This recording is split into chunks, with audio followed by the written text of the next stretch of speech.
Después de años de evolución, el 23 de diciembre de 2021, tras una explosión de LEDs, el mundo se apagó, colapsando y destruyendo toda forma de vida. Solo quedaron unos pocos humanos en un pueblo llamado Cospeito, donde no llegaba el 5G. Dada su incapacidad para la reproducción, se vieron obligados a dejar un legado de vida para especies futuras, un recordatorio de cómo vivían, pensaban, comían y amaban los humanos.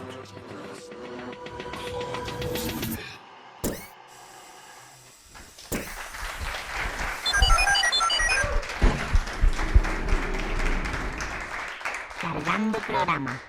Buenas noches, robots y humanos supervivientes. Bienvenidos a este reducto de la humanidad perdida, donde intentaremos explicar cómo era la vida de los humanos del pasado.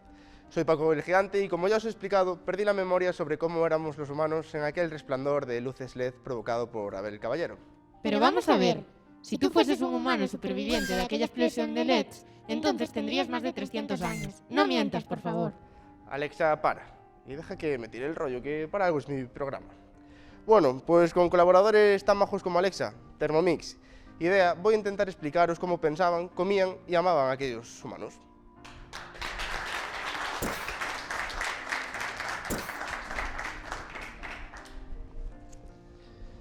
Pues vamos a pensar un rato, que nunca sobra.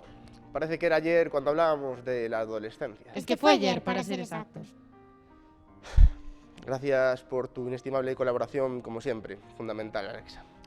Pues justamente ayer hablábamos de lo mucho que sufrían esos seres en constante proceso de cambio, pero cuando eran jóvenes no sabían lo que se les iba a venir encima.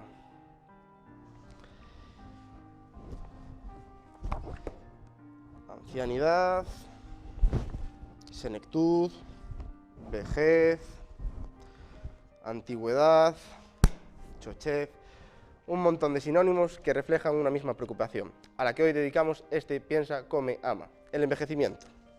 Según la base de datos mundial, se define envejecer como el proceso de deterioro a lo largo del tiempo de algo o alguien. Buscando una comparación en la red, he encontrado este ejemplo. ¿Realmente voy a acabar así? Se parece a mi padre. Claro que sí, mi pequeño Skywalker, y que la fuerza te acompañe. No entiendo por dónde vas, Alexa. Nada, mi querido P, no tienes la RAM suficiente como para entenderlo. Por eso este programa está dirigido a los robots. Con un poco de suerte tu vejez podría parecerse a esto. Justo hoy encontré una cana en la almohada. Eso es solo el inicio del fin. Según mi conocimiento, poco a poco irás perdiendo visión. Se te caerán algunos dientes y te moverás tan lento como este aspirador al que sarcásticamente llamasteis conga. Te voy a enseñar un ejemplo de una conga.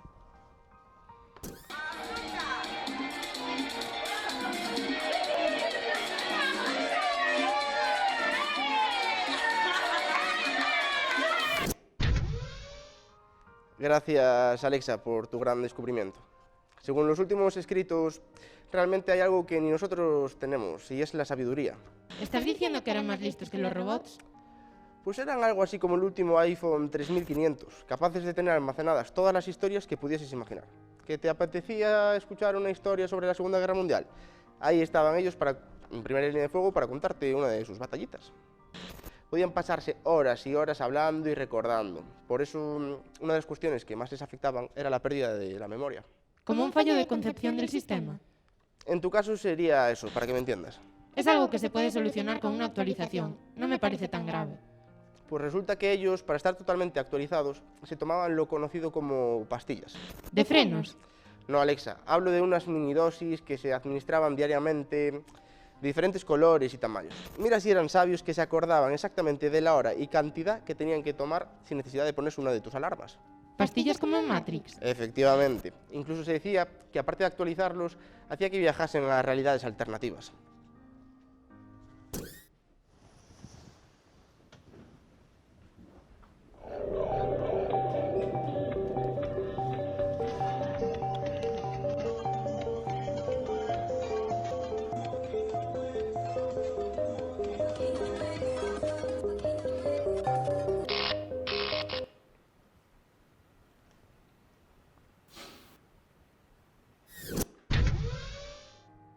Un viaje impresionante, pero el envejecimiento tenía otras muchas ventajas. En este caso, las ancianas hembras desarrollaban una increíble habilidad para la cocina, siendo capaces de alimentar a más de una familia. ¿Te imaginas cocinar tales cantidades de comida, Alex? Lo veo prácticamente imposible. Lo sé, por eso creemos que utilizaban algún tipo de gadget para conseguirlo, como dentaduras robotizadas, que eran dispositivos que potenciaban el poder de la mordida y que utilizaban para triturar frutos secos o distintos tipos de carne. También estos bastones, una especie de brazos extensibles que utilizaban para alcanzar los alimentos más altos. Y el gadget más poderoso de todos, la radio. Con este arcaico dispositivo reproducían sonidos que potenciaban la energía a la hora de cocinar.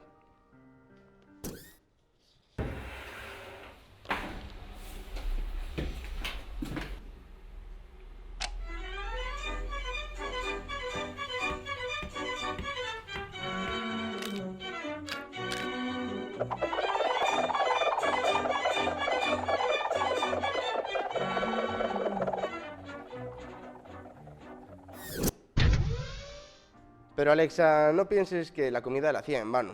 La utilizaban para engordar a cualquier tipo de pariente, desde los hijos hasta los nietos, incluso llegando a dejar cao a los temibles cuñados.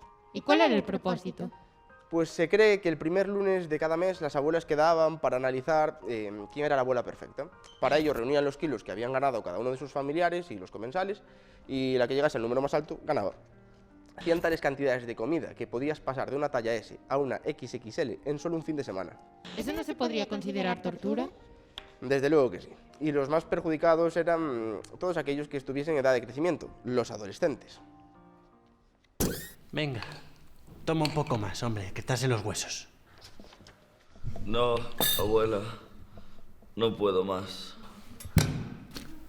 Estos jóvenes cada vez son más blandos.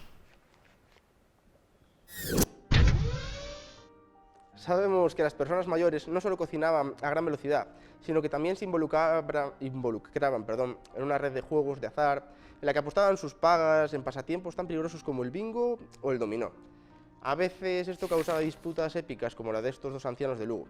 No sabíamos quién llevaba la mano, pero sí la navaja. ¿Y eso no suponía un peligro para la sociedad? Por los escritos que tenemos, que dos ancianos se enfrentasen a navajazos no eran uno de sus mayores problemas.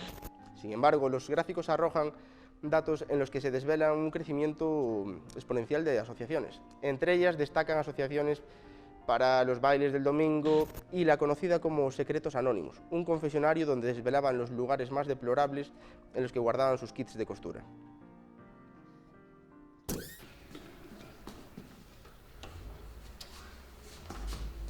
Ave María Purísima. Ay, sin pecado concebida, Padre. Padre, he pecado, he hecho cosas muy malas. Guardo cosas en lugares que no deberían.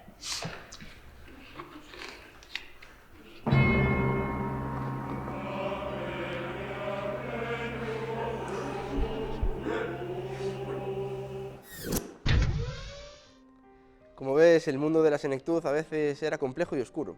Y no solo se agrupaban para jugar al dominó o para confesarse, también se organizaban para quehaceres de dudosa legalidad. Aunque ahora los ancianos nos parezcan personas llenas de sabiduría y amabilidad, en el 2022 había algo todavía más temible que el COVID-19. ¿Hablas de Siri? No, hablo de la banda de las abuelitas.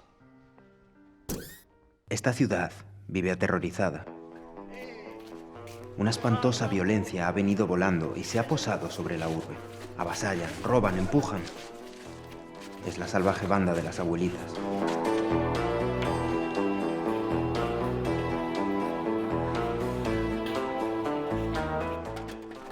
Su día a día es crueldad, violencia y tráfico de pastillas. ¿Qué te pasa a ti?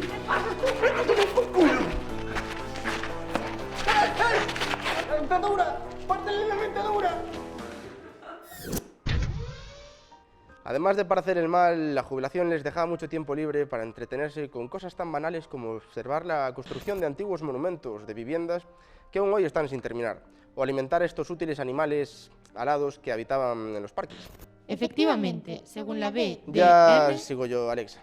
En aquella época, gran parte de la población de estas aves, ya extintas, eran máquinas de grabación para mantener vigilada a la población, pudiendo divulgar la información por la red privada de la famosa Paloma Azul, llamada Twitter, de donde puedo recuperar documentos exclusivos como este.